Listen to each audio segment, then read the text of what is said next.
알레르기 질환은 우리가 흔히 노출이 되는 진먼지, 진드기, 꽃가루, 반려동물, 계란, 우유, 땅콩, 밀가루 이런 것들을 흔히 먹는 거에 의해서 알레르기 면역 반응이 작동이 돼서 나타나는 질환을 말합니다.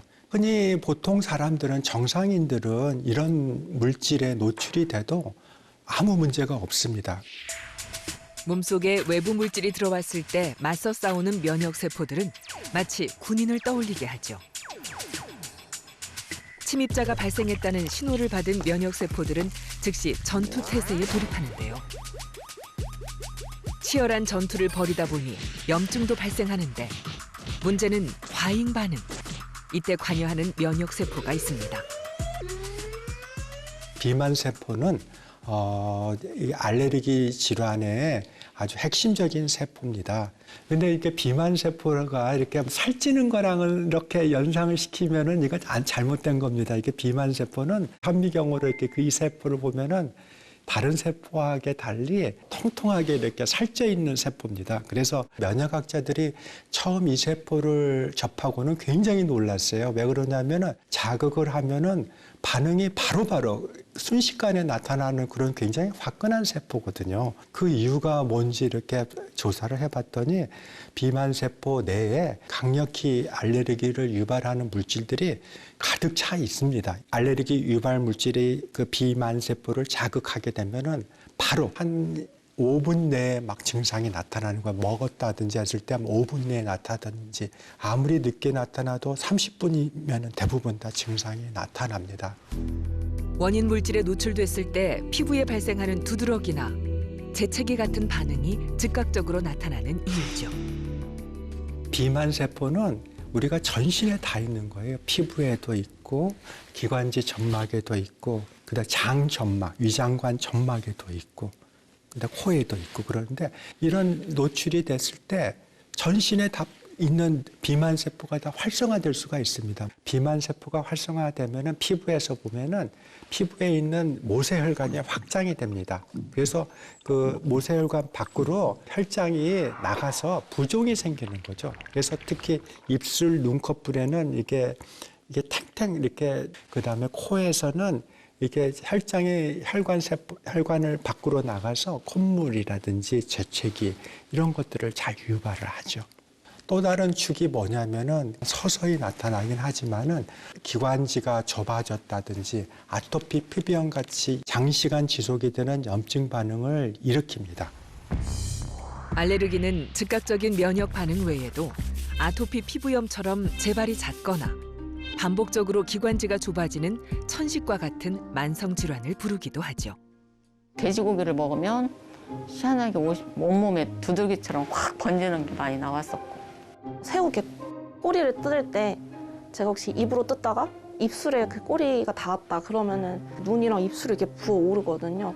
제가 대학교 졸업을 이번 겨울에 했는데 선물로 꽃다발을 많이 받았어요. 근데 이제 화병에 꽂고 방에 놨는데 이유를 모르게 갑자기 되게 계속 심해지는 거예요. 그래서 이거 강아지 때문에 보통이 아닙니다.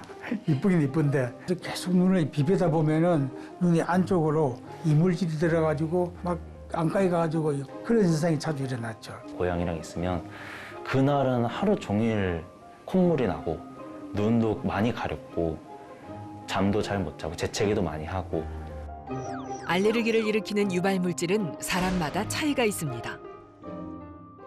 알레르기 유발 물질, 그 알레르겐 이는 크게 공기 중에 떠다니는 흡입 알레르겐과 식품 알레르겐이 있습니다. 흡입 알레르기 유발 물질을 이렇게 보면은 좀 시대에 따라서 좀 상당한 좀 변화가 있는 것 같아요. 옛날에는 진먼지, 진드기, 바퀴가 이렇게 중요했는데 요즘에는 반려동물, 강아지, 고양이를 입양한 가정이 되게 많거든요. 그랬더니 굉장히 이 반려동물에 의해서 천식 비염이 발생하는 생기는 환자분들이 굉장히 폭발적으로 늘었고요. 식품 알레르겐은 소아에서는 계란, 우유, 그다음에 땅콩 뭐 이런 것들이 이제 주로 일으키는데 성인에서는 새우, 게, 가재, 밀가루 이런 것들이 주로 일으키는 원인 물질들이 나이에 따라서도 이제 상당한 차이가 있습니다. 반려동물 털에 묻은 침이나 분비물로 인해 비염이나 천식 환자들이 늘고 있는데요. 침구에 서식하는 진먼지 진드기 혹은 꽃가루와 같은 유발인자에 동시에 알레르기 증상을 보이는 환자들도 적지 않습니다. 성인에게 특히 알레르기를 자주 유발하는 식품으로는 갑각류와 밀가루, 견과류, 복숭아, 사과와 같은 과일이 대표적입니다. 원인 물질을 밝히는 것이 알레르기 치료의 첫걸음. 특히 식품이나 약물은 생명의 위협까지 불러올 수 있어 원인 물질 규명이 중요합니다. 다리에 주사를 맞고요. 다리에 뭐 이상하게 막 부풀어 오르는 거예요. 그러고 그냥 선생님 저 이상해요 하고 쓰러진 거죠. 그러고 눈을 떴더니 이제 119에서 왔는데 그 분을 보고 또 쓰러진 거예요. 한 번 더. 손이 베어서 응급실에 그 봉합 수술을 하러 갔는데 항생제 테스트 중에 혀가 말리고 약간 엄청 어지러웠어요. 그래서 그 뒤로는 사실 막 좀 기억이 잘 안 나고. 두 사람이 겪은 쇼크 증상은 과연 왜 발생하는 걸까요? 음식이나 약물 등 알레르기 원인 물질의 쇼크 증세와 같은 심한 전신 반응이 일어나는 것을 아나필락시스라고 합니다. 문제가 되는 특정 항원을 받아들일 때 비만세포 안에 있던 히스타민이 폭발적으로 방출하게 되는데요. 히스타민은 알레르기 반응이나 염증에 관여하는 화학물질로 히스타민 수용체에 결합하면 혈관이 확장되면서 혈압이 급격히 떨어지게 됩니다.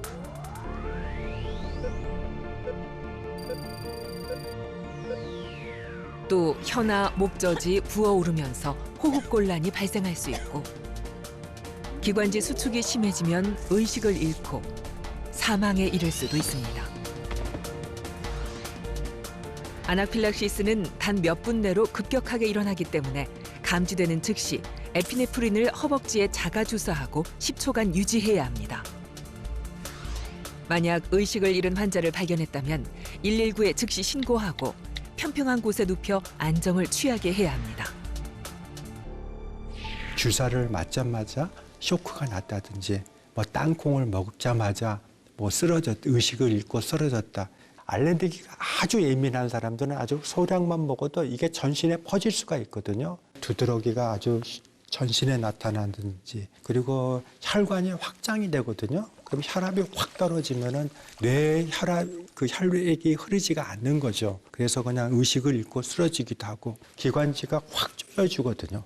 그렇게 되면은 기관지가 좁아져서 숨을 쉴 수가 없습니다. 그래서 다양한 이런 증상이 나타나는 것을 아나필락시스라고 그러고 이게 적절하게 조치를 못하면은 이것 때문에도 이게 사망하는 경우가 아쉽지만은 좀 관찰이 됩니다. 해외에서는 아이들이 유제품 등을 먹고 아나필락시스가 발생해 사망하는 안타까운 소식이 전해지기도 하는데요. 그렇다면 식품을 직접 섭취하지 않고도 영화나 드라마에서처럼 복숭아 털이나 꽃가루 알레르기가 생명을 위협할 수도 있을까요? 보통 이제 기생충 영화를 보면은 복숭아 그 껍질에 있는 가루를 노출이 돼서 유발이 되기도 하고, 그다음에 이 꽃다발을 받았는데 그 꽃가루에서 유발이 되는 드라마들이 있는데, 그것은 그렇게까지 예민한 사람은 아주 드뭅니다. 식품에서는 보통 땅콩, 우리나라에서는 밀가루가 참 많은 것 같아요. 계란, 우유 이런 것도 뭐 식품 알레르기가 흔한 아나필락시스도 있고요. 그리고 약물, 해열 소염 진통제, 항생제 이런 것도 잘 일으키죠. 실제로 우리나라 사람들에게 아나필락시스를 자주 유발하는 식품은 새우, 달걀, 땅콩, 밀가루 등으로 섭취 시 주의가 필요합니다. 또 흔히 처방되는 소염 진통제와 항생제도 아나필락시스를 일으킬 수 있는데요.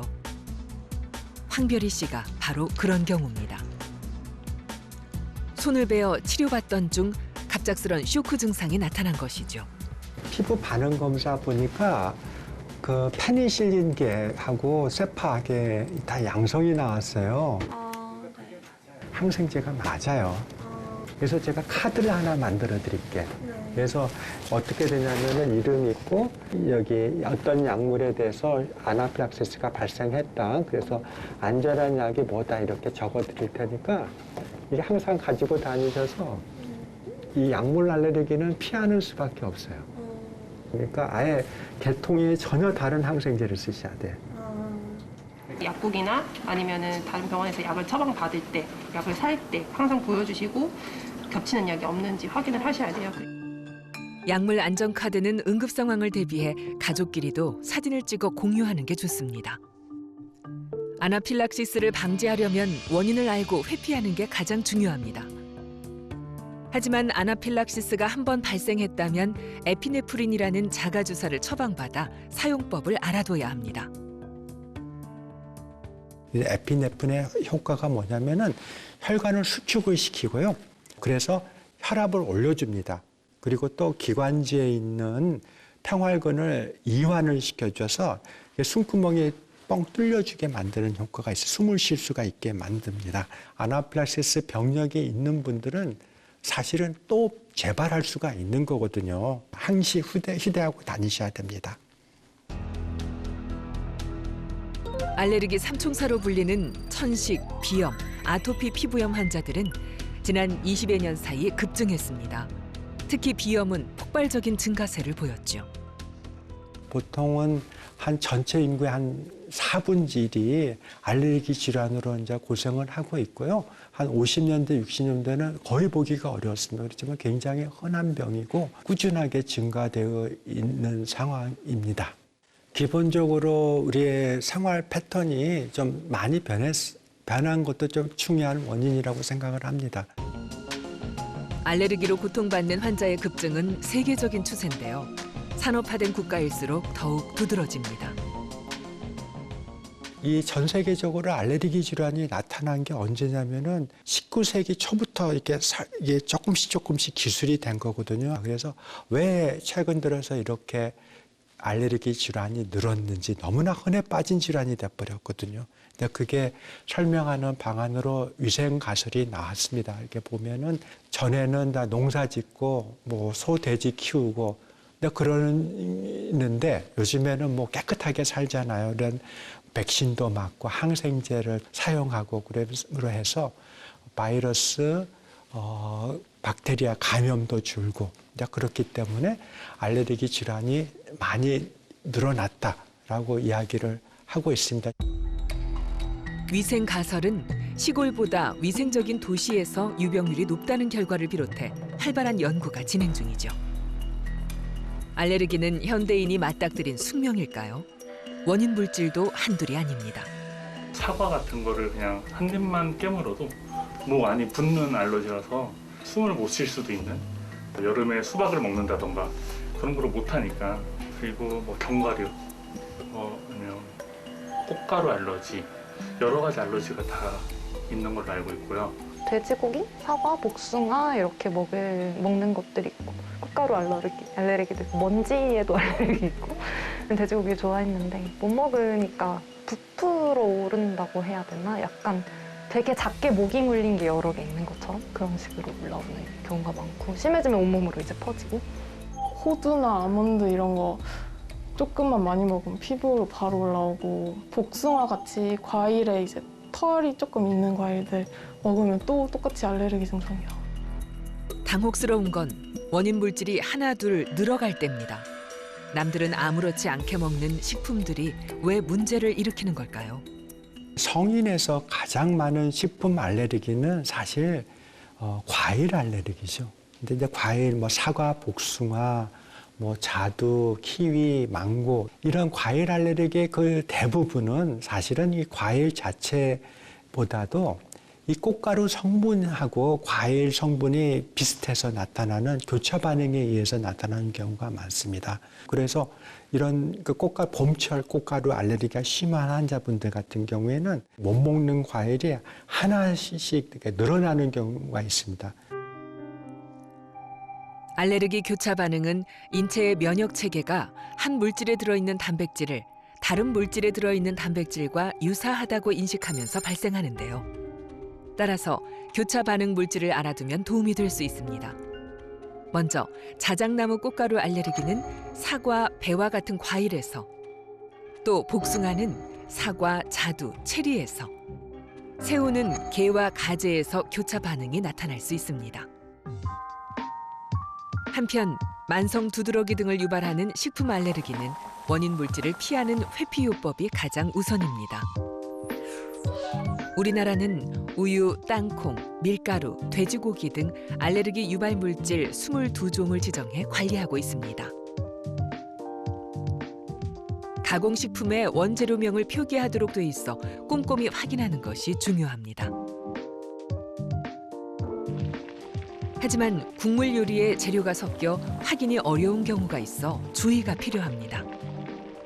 알탕을 먹고 있었는데 그냥 그 알탕에 꽃게가 들어가 있었거든요. 근데 이제 그날 제가 저녁에 막 목도 이렇게 붓고 막 눈도 붓고 해가지고 저는 일단 눈 이런 게 많이 부어서 얼굴이 붓거든요. 만성 두드러기는 온몸으로 퍼졌고 외출조차 하기 힘들어졌죠. 제가 이제 한참 심했을 때는 그 묘기증이라 하나요? 이렇게 긁으면 모양대로 나타나는 듯한 두드러기가 그냥 얼굴부터 발끝까지가 다 나왔어가지고 정말 대인기피증이 생기는 거 아닐까 싶을 정도로 얼굴도 막 이렇게 부었어가지고 그랬어가지고 제가 막 피부과도 다니고 다 다녔거든요. 알러지과로 과를 옮기게 돼서 지금은 많이 나아졌어요. 이제 약간 내가 맞다 뭐 이렇게 알러지가 있었지라고 생각하는 날이 있을 정도로 어떤 날은 정말 아무렇지도 않게 지나간 날도 많아져가지고. 수경 씨를 만성 두드러기에서 해방시킨 주사는 무엇일까? 기존 약물들이 듣지 않다 보니 생물학적 제제라는 최신 치료를 받고 있습니다. 생물학적 제제는 알레르기 염증을 유발하는 IgE 항체나 사이토카인을 차단하는 바이오 의약품입니다. 알레르기 반응은 사이토카인이 많아져 면역 균형이 무너지면서 발생하는데 생물학적 제제는 사이토카인과 결합해 작용을 원천적으로 차단함으로써 염증을 억제시킵니다. 알레르기 질환 치료에 새로운 길이 열린 것이죠.